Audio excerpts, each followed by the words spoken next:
Hello dear students, thermodynamics के नए lecture में आप सभी का पहला लेक्चर में आप सभी बच्चों का स्वागत करता हूं। मैं हेमंत सिन्हा एकेडमिक ओरिजिन से।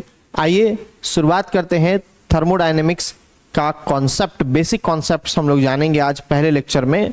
सिस्टम क्या है, सराउंडिंग क्या है और बहुत सारे common terms, types of systems, intensive extensive properties और फिर जितने भी थर्मोडायनेमिकल प्रोसेस होते हैं, फर्स्ट लॉ ऑफ थर्मोडायनेमिक्स होता है, उन पर बेस्ड न्यूमेरिकल होता है। ये सारी आज चीज़ों को हम देखने वाले हैं। आइए सबसे पहले अपना पहला पेज ओपन करते हैं। जो वर्ड है ना थर्मोडायनेमिक्स, ये दो शब्द से मिलकर बना है, थर्मो प्लस डायनेमिक्स। थर्मो का मतलब है हीट और डायनेमिक का मतलब होता है मोशन। हम दोबारा कह रहे हैं आपको, थर्मो का मतलब है हीट और डायनेमिक का मतलब है मोशन। तो स्पेशली ये जो थर्मोडायनेमिक्स है, ये हमको क्या समझाता है या फिर क्या बताता है, उसके बारे में चलिए हम लोग समझते हैं। तो अगर मैं बात कहूं थर्मोडायनेमिक्स का, तो it deals with the heat changes. क्या चेंज करता है? हीट चेंज करता है accompanying ऑफ फिजिकल और केमिकल रिएक्शन। कोई भी फिजिकल या केमिकल रिएक्शन में जो भी हीट चेंज होगा उसके बारे में बताता है कौन? थर्मोडायनेमिक्स। उसके बारे में बताता है कौन? थर्मोडायनेमिक्स। यह हमें बताता है डिफरेंट फॉर्म्स ऑफ एनर्जी के बारे में। यही मेन लाइन है, एनर्जी के डिफरेंट फॉर्म्स के बारे में। चाहे वो स्पेशली मतलब वो क्वांटिटेटिव रिलेशनशिप पर होगा, मतलब अमाउंट डिपेंडेंट बातें होंगी, एनर्जी का एक्सचेंजेस होगा। जहां ऐसा बात होगा उसे हम थर्मोडायनेमिक्स के नाम से जानते हैं। क्लियर बात है?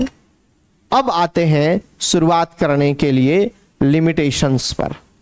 ये जो लिमिटेशंस हैं, आइए इन लिमिटेशंस को हम लोग समझ लें जरा। क्या है ये लिमिटेशंस? किन किन बातों को थर्मोडायनेमिक्स एक्सप्लेन नहीं कर पाया है? जैसे थर्मोडायनेमिक्स माइक्रोस्कोपिक सिस्टम के बारे में नहीं बता पाया। थर्मोडायनेमिक्स किस पाथ में काम हुआ है वो एक्सप्लेन नहीं कर पाया। कोई रिएक्शन कितने टाइम में कंप्लीट हुआ है, मतलब रेट ऑफ रिएक्शन कितना है, इस बारे में एक्सप्लेनेशन नहीं दे पाया। ये सारी बातें इनके लिमिटेशंस की हैं, इनकी गलतियां हैं, खामियां हैं, जो कह लो।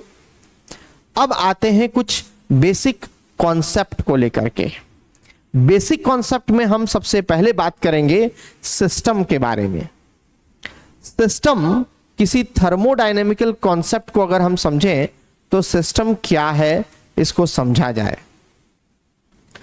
यूनिवर्स का वो पार्ट जो काम करने के लिए चुना गया है, एक ऐसा भाग जहां आप वर्क डन करेंगे, उसको हम कहते हैं सिस्टम। जहां आप वर्क करेंगे, जहां वर्क डन होगा, वो सिस्टम है। कहने का मतलब है, जैसे अगर मान लो अभी तुम इस कोचिंग क्लास में पढ़ते हो, मतलब this whole academic origin is called universe. जहां ये काम हो रहा है, पढ़ाई जिस क्लासरूम में हो रही है, that part will be the system. आप हम सब सिस्टम के भाग बन जाएंगे। अगर कोई बगल वाला क्लासरूम जो खाली है, वैकेंट है, that will be the part of universe, जो कि एक्सेप्ट सिस्टम होगा, जिसको हम सराउंडिंग बोलते हैं। तो जो बचा हुआ भाग है, जहां काम नहीं हो पा रहा था, वो सराउंडिंग है। जहां काम हो रहा है वो सिस्टम है। और सारे को मिला दें, सिस्टम सराउंडिंग दोनों को, तो ये यूनिवर्स कहलाता है। तो एकेडमिक ओरिजिन पूरा मेरा यूनिवर्स कहलाएगा।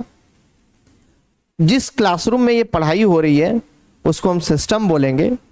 और बगल वाला क्लासरूम मेरा जस्ट खाली है, अभी फिलहाल बच्चे अभी शिफ्ट नहीं किए हैं, कोई आया नहीं है, बगल वाला क्लासरूम एकदम खाली है, वैकेंट है। तो जस्ट इस सिस्टम का पार्ट के बाद वाला भाग है, जो बचा हुआ भाग है यूनिवर्स का, जहां काम नहीं हो रहा है, उसको सराउंडिंग कहते हैं। सिंपल सा बात। तो the part of the universe which is under experimental study and whose properties are being measured, it is called as system. और जो remaining part of the universe है उसको हम कहते हैं सराउंडिंग। तो सिस्टम प्लस सराउंडिंग को मिलकर के हम कहते हैं यूनिवर्स। अब आते हैं बात करने के लिए हम बाउंड्री को। अभी हमने कहा कि जिस क्लासरूम में काम हो रहा था वो सिस्टम है, जिस क्लासरूम में कोई काम नहीं हो रहा था बगल वाले में वो सराउंडिंग है। पर इन दोनों क्लासरूम के बीच में एक ऐसा रियल या इमेजिनरी सरफेस होगा जो, जैसे अभी जो बच्चे यहाँ पर बैठे होंगे या जो मुझे यहाँ ऑफलाइन सेंटर पे मुझसे पढ़ रहे होंगे, उन्हें पता है वो कौन सा रियल सरफेस है जो दो क्लासरूम को अलग अलग बांटता है। पर जो बच्चे ऑनलाइन मुझे देख रहे हैं, पढ़ रहे हैं, वो अपने दिमाग में इमेजिन कर रहे होंगे कि सर जो बोल रहे हैं कि जिस क्लासरूम में पढ़ाई हो रही है और बगल वाला क्लासरूम जो खाली है, उनके बीच एक ऐसा भाग होगा, एक खाली रास्ता होगा, एक खाली जगह होगा जो दोनों क्लासरूम को जोड़ता है। इसी खाली जगह को हम बाउंड्री के नाम से जानते हैं। बहुत ही सिंपल सा बात था। तो इट इज द रियल और imaginary surface which separates the system from the surrounding. From the surrounding होगा यहाँ, फ्रॉम द सराउंडिंग। ओके,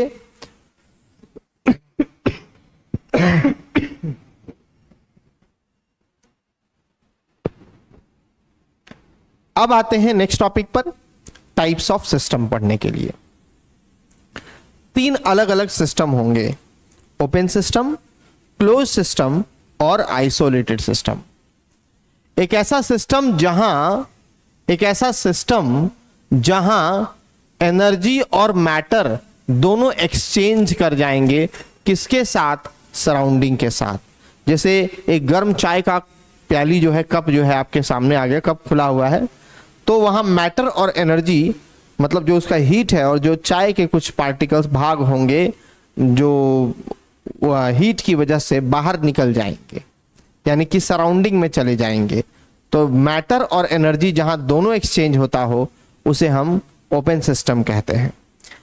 अब मान लो एक ऐसा चाय का केटली आया या बर्तन आया जो बंद बर्तन है, लेकिन उस बंद बर्तन में केवल हम कितना भी चाय गर्म करके रख लेंगे, कुछ समय के बाद वो ठंडा हो जाएगा। अगर वो थर्मस फ्लास्क नहीं है तो कुछ ना कुछ समय के बाद, जैसे केटली, बेस्ट एग्जांपल केटली है ना, वो 1-2 घंटे के अंदर में ही ठंडा होने लगता है चाय उसमें। तो इसका मतलब है कि वहां एनर्जी एक्सचेंज हुआ है, मैटर का एक्सचेंज ना हुआ हो, तब उसे हम क्लोज सिस्टम कहेंगे। और जहां एनर्जी और मैटर दोनों में से कोई एक्सचेंज नहीं पड़ेगा, कोई एक्सचेंज नहीं होगा, मतलब थर्मस फ्लास्क में ऐसा कुछ नहीं हो पाएगा, तब उसको हम कहेंगे आइसोलेटेड सिस्टम। तो तीन तरह का सिस्टम है बच्चों, एक तो ओपन सिस्टम है, दूसरा क्लोज सिस्टम है और तीसरा आइसोलेटेड सिस्टम है। ठीक है, ये तीनों बातें हैं। तो which can exchange energy but not matter, वो क्लोज सिस्टम। जहां न तो मैटर का एक्सचेंज न ही एनर्जी का एक्सचेंज विद द सराउंडिंग, उसको हम आइसोलेटेड सिस्टम के नाम से जानते हैं।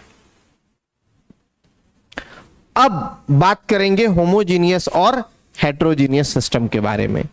तो ये एक यूनिफॉर्म या थ्रू यूनिफॉर्म होगा, यानी कांस्टेंट होगा, या हम यूं कहेंगे कि केवल एक सिंगल फेज होगा, तो उसको होमोजीनियस कहते हैं। इसका एग्जांपल है मिक्सचर ऑफ ऑल गैसेस।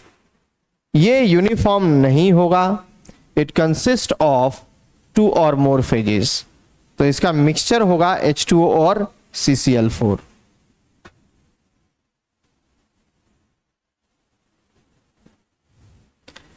अब आते हैं स्टेट फंक्शन या स्टेट वेरिएबल्स की बात करने के लिए।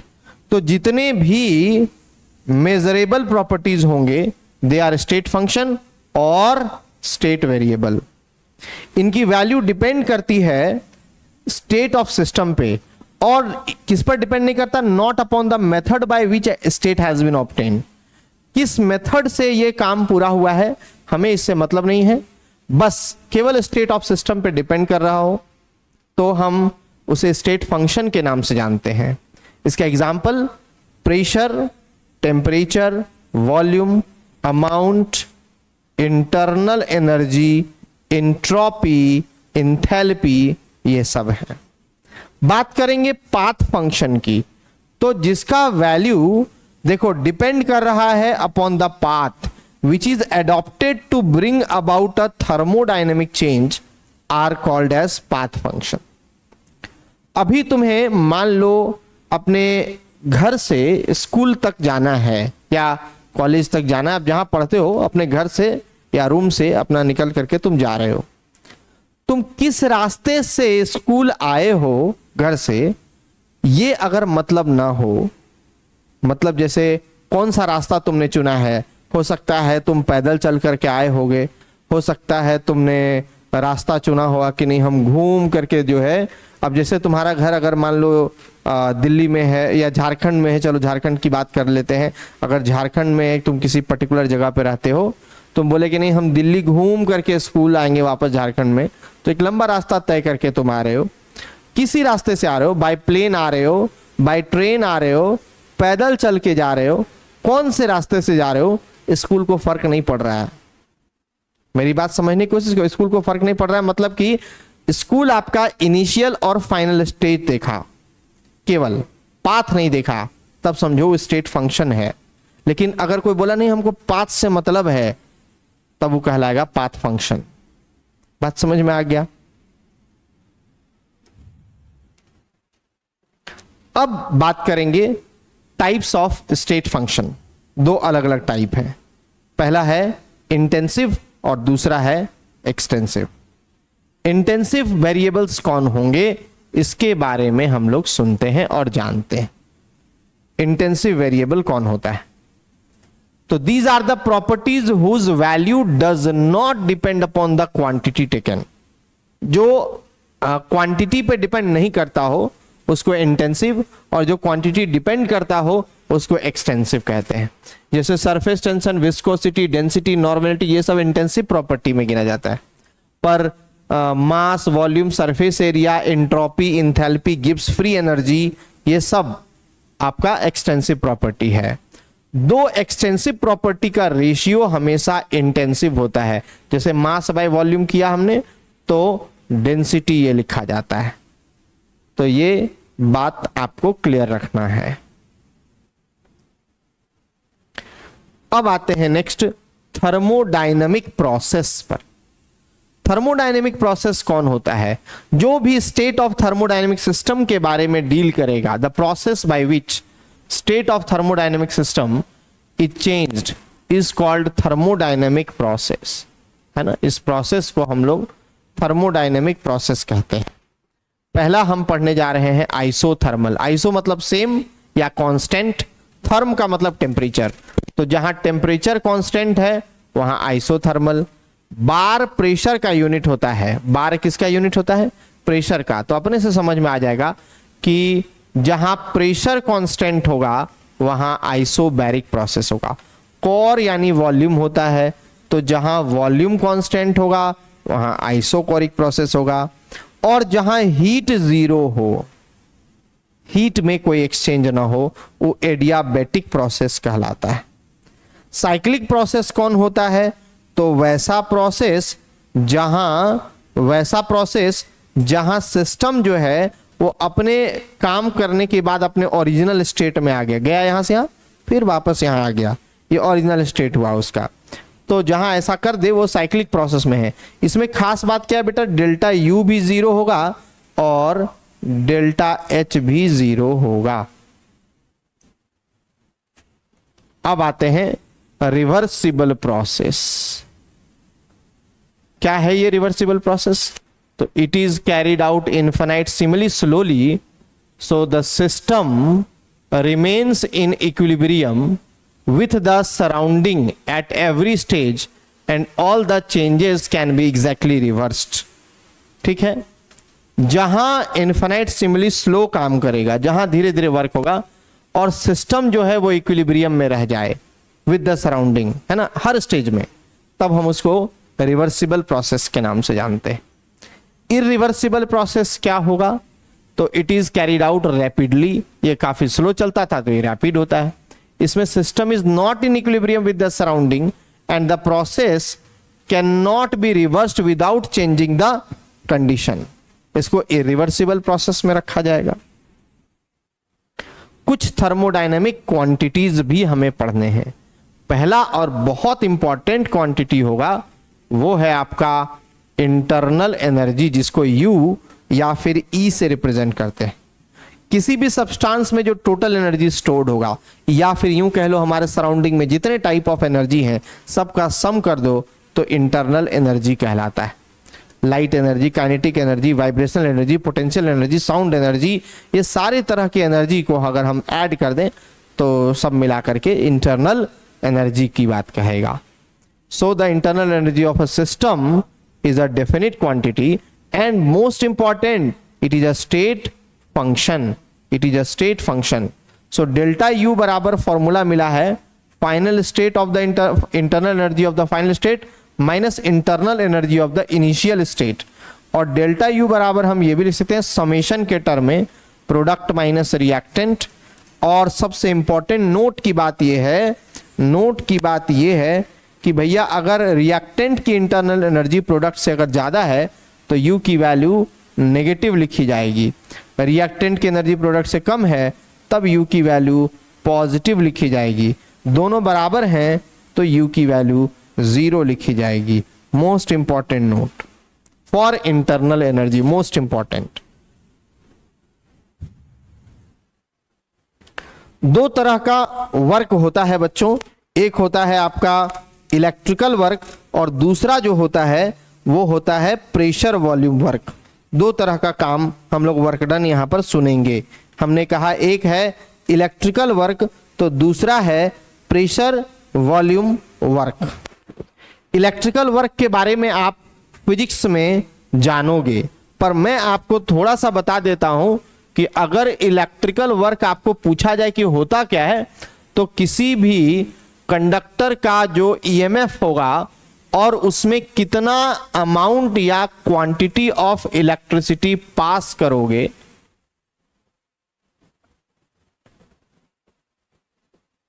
इसी को हम इलेक्ट्रिकल वर्क कहते हैं. इसी को हम क्या कहते हैं?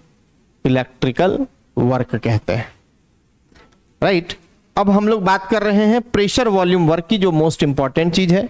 तो प्रेशर वॉल्यूम वर्क में हम लोग कैसे जानेंगे?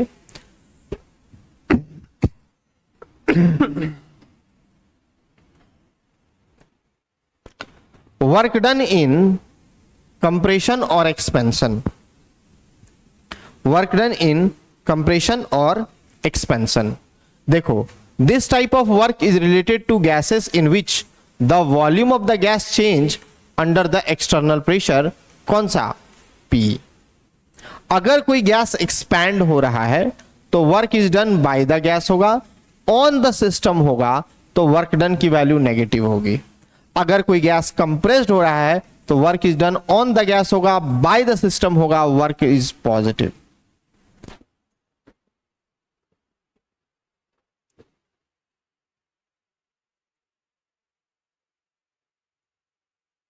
ठीक है,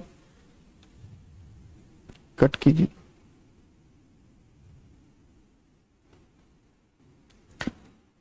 अब वर्क डन की वैल्यू हम लोग देखो, वर्क डन के लिए जानते हैं फोर्स इंटू डिस्प्लेसमेंट, और फोर्स बराबर होता है प्रेशर इंटू एरिया. तो P इंटू ए, और ये असल में डिस्प्लेसमेंट को तुम यहां DL दे दो, क्योंकि ये जो टोटल चेंज इन वॉल्यूम है ना वो हमारा बच्चों DL है. कितना चेंज है? DL चेंज है, जितना पिस्टन अप्लाई करने के बाद गैस एक्सपैंड या कंप्रेस्ड हुआ होगा. तो अब एरिया इंटू DL को हम P इंटू DV लिख दिया हमने. A इंटू DL को हमने DV मान लिया, तो W बराबर P DV आया. अगर गैस का एक्सपेंशन है तो साइन माइनस लगेगा, और अगर गैस का कंप्रेशन है तो साइन प्लस लगेगा. तो इंटीग्रेटिंग इक्वेशंस 1 और 2 इसको अगर इक्वेट करेंगे तो dW का इंटीग्रेशन माइनस ऑफ PdV का इंटीग्रेशन है. तो W बराबर P कांस्टेंट है, एक्सटर्नल प्रेशर है, बाहर वाला प्रेशर है, तो उसको बाहर निकालें. V1 से V2 इसका लिमिट वैल्यू हो गया dV है. अब dV के लिए हम लोग लिखेंगे V2 minus V1. So W is equal to आ गया अपने पास माइनस P डेल्टा V. क्या आ गया equation? Minus of P delta V. बच्चों अब हम लोग पढ़ेंगे हीट. क्या है कि हीट हम किसको कह रहे हैं, जरा उस पर ध्यान दीजिएगा. कि internal energy of a system can be changed by transfer of heat from the surrounding to the system and vice versa. Right. Sign convention की अगर हम बात करें तो ये हमारा मेन चीज है. Heat absorb by the system, Q की वैल्यू पॉजिटिव होगी, given out by the system होगा, Q का वैल्यू नेगेटिव होगा. ये वाली बातें आपको याद रखनी है. अगर work done on the system है, W का वैल्यू पॉजिटिव है, बाय द सिस्टम है, W का वैल्यू नेगेटिव है. Total change in internal energy, W की वैल्यू पॉजिटिव है, और अगर सिस्टम से इंटरनल एनर्जी घटता है तो W का वैल्यू नेगेटिव है। अगर गैस एक्सपैंड करेगा तब वॉल्यूम V2 जो है वो बड़ा होगा V1 से, तब हम कहेंगे work is done by the system है, मतलब W की वैल्यू नेगेटिव है। गैस कॉन्ट्रैक्ट होगा तो V2 अगर लेस देन V1 है तो work is done on the system होगा, तो W का वैल्यू पॉजिटिव लिखा जाएगा। Next, first law of thermodynamics जो है उसको अलग अलग तरीके से हम लोग डिफाइन कर सकते हैं। जैसे ये law of conservation of energy को भी एक्सप्लेन करता है, और आपने सुन रखा है कि energy can neither be created nor be destroyed but it can be converted from one form to another form. एक तो पहला डेफिनेशन आपका ये बनता है। ओके, सेकेंड डेफिनेशन पे आते हैं हम लोग कि total energy of the universe is constant but one form of energy can be converted into another form. तो ये आपका सेकेंड डेफिनेशन होगा। जितने भी तरह के एनर्जी का सम होगा, सारे का सम एक आइसोलेटेड सिस्टम में कांस्टेंट होता है। इसी का मैथमेटिकल फॉर्मुलेशन अगर हम देखें या एक्सप्रेशन देखें तो मान लो हमारे पास एक थर्मोडायनेमिक सिस्टम है जिसका इनिशियल इंटरनल एनर्जी U1 है। इस सिस्टम के द्वारा Q अमाउंट ऑफ हीट को एब्जॉर्ब किया गया तो नई इंटरनल एनर्जी जो होगी वो U1 प्लस Q है। फाइनली इसमें वर्क डन भी कर दिया गया तो U1 plus Q plus W है जो कि U2 के बराबर है। तो तुम अब यही समझोगे कि U2 बराबर तुम्हारे पास आ गया है U1 plus Q plus W। सो हम लिख पाएंगे U2 माइनस U1 बराबर क्या, Q प्लस W। तो देयरफॉर डेल्टा U बराबर क्या, Q plus W। This is your mathematical expression for first law of thermodynamics. ये एक सिंपल सा कॉन्सेप्ट है फर्स्ट लॉ ऑफ थर्मोडायनेमिक्स को पढ़ने का। बढ़ते हैं अगले पेज की तरफ। एक सिस्टम है जो एनर्जी गिवन आउट करता है 20 जूल का और work done on the surrounding है 40 जूल का। तो calculate the change in internal energy. Total change in internal energy कितना होगा इसको कैलकुलेट करना है। देखो बोलता है सिस्टम गिव्स आउट एनर्जी है, बाहर देता है एनर्जी को, है ना। तो हम लोग फॉर्मूला पढ़े हैं डेल्टा U बराबर Q प्लस W है। ओके, तो जो हीट एनर्जी है Q की वैल्यू है वो -20 जूल है और work done on the surrounding है मतलब बाय द सिस्टम है, तो W की वैल्यू भी -40 जूल होगी।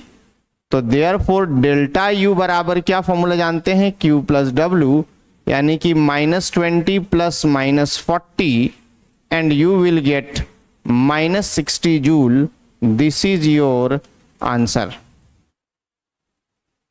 ठीक है, ये पहला क्वेश्चन आपका जो इस तरीके से बनाया जाएगा, बहुत ही इजी क्वेश्चन था। बढ़ते हैं अब अगले सवाल की तरफ। कहता है gas absorb Q 200 joule of heat. Q का वैल्यू इसमें 200 जूल दिया हुआ है, वो भी प्लस में है, एब्जॉर्ब कर रहा है। And expand against the constant external pressure of 1.5 ATM। Okay, उसका प्रेशर जो है वो है आपका 1.5 ATM का प्रेशर लगाया गया है।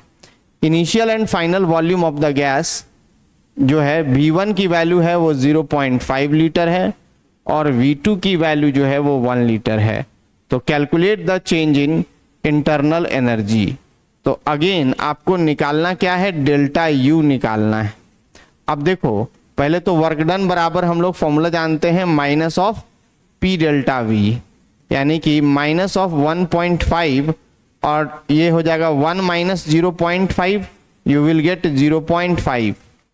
तो ये आपका नियर अबाउट आएगा वैल्यू, आप इसको देख सकते हो 0.75 के आसपास, -0.75 के आसपास आएगा, जो कि इतना लीटर ATM होगा।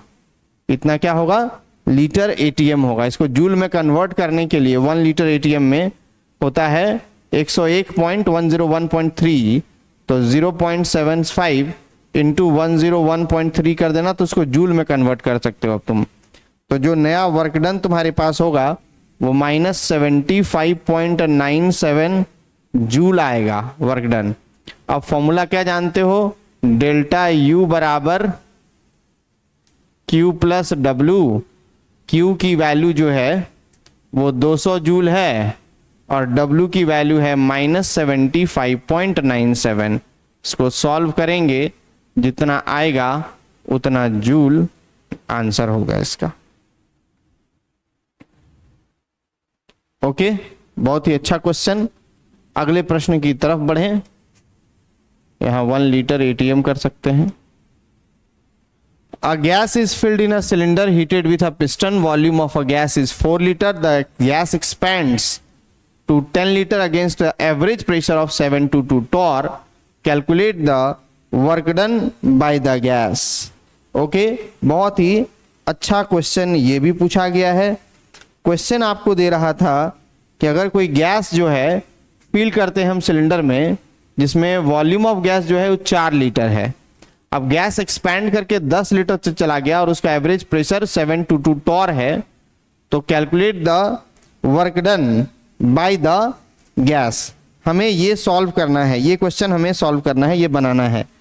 इसको हम लोग कैसे सॉल्व कर सकते हैं उस पर जरा दिमाग दौड़ाएंगे। देखिएगा, आप work done by the gas W बराबर फॉर्मूला जो जानते हैं वो बात लिखना पड़ेगा। W बराबर क्या फॉर्मूला जानते हैं?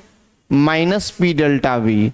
प्रेशर इसका था 722 टॉर, तो 722 टॉर को अगर एटीएम में बदला जाए तो 722 बटा 760 एटीएम लिखा जाता है, क्योंकि 1 टॉर इक्वल टू 1/760 एटीएम होता है। अब इसको जब सॉल्व किया जाएगा तो इस वैल्यू को हम लोग पुट अप करके W निकाल लेंगे। ओके, पुट करके क्या निकाल लेना है? पहले हमको W निकाल लेना है बच्चे। तो यहां पर W बराबर फिलहाल माइनस P की जगह पर क्या वैल्यू है? 722/760। और डेल्टा V कितना है? वॉल्यूम में चेंज कितना है? 10 लीटर माइनस 4 लीटर, यानी कि टोटल 6 लीटर का एक चेंज है। तो W will be equal to, you will get -5.7, इतना क्या आएगा? लीटर एटीएम आएगा। ओके, ये तो वर्क डन निकल गया।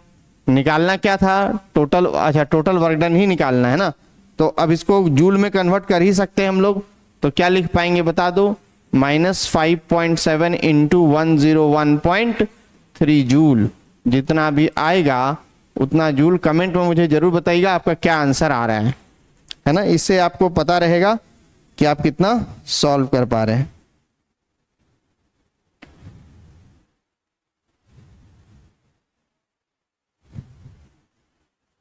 Next question. A system does 100 joule of work on the surrounding and absorb 150 joule of heat.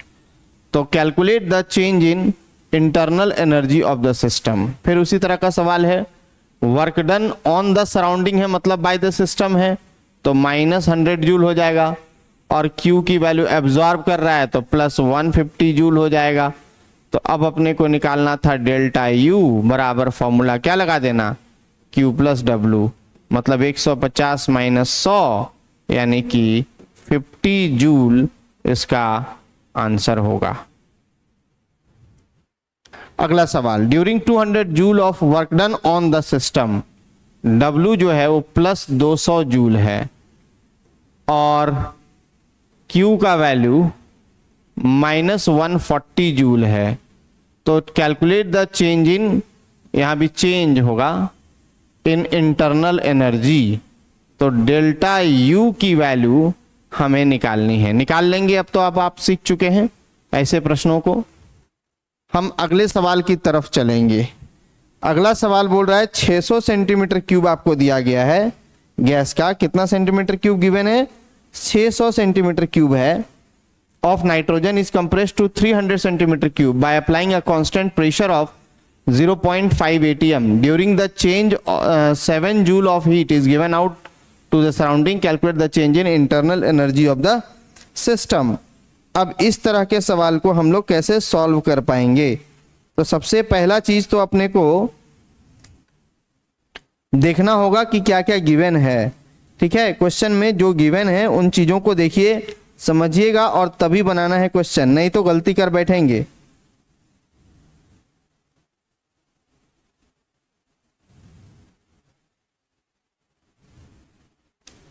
Try कीजिए आप लोग।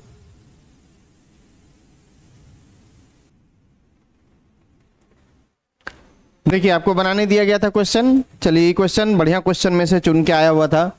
कहता है 600 सेंटीमीटर क्यूब ऑफ नाइट्रोजन जो है वो कंप्रेस्ड हो रहा है, एक्सपैंड नहीं हो रहा है, कंप्रेस्ड हो रहा है। कंप्रेस्ड अगर होता है तो वैल्यू W की वैल्यू पॉजिटिव लिखी जाती है, एक्सपैंड होता है W की वैल्यू नेगेटिव लिखी जाती है। और ये कंप्रेस्ड होकर के 300 सेंटीमीटर क्यूब में चला गया by applying constant pressure 0.5 atm। अब 7 joule of heat is given out to the surrounding है, मतलब बाय द सिस्टम है, W का वैल्यू Q का वैल्यू नेगेटिव होगा। Calculate the change in internal energy आपको निकालना है। पहले वॉल्यूम में इसको सेंटीमीटर क्यूब 600 से 300 में था, तो ये आ गया 0.3 लीटर आ गया आपका चेंज इन वॉल्यूम। Q बराबर -7 joule, W is equal to इतना आ गया प्लस में। अब डेल्टा U बराबर होता है Q प्लस W, पुट कर देंगे, सॉल्व कर देंगे। This is your final answer. Okay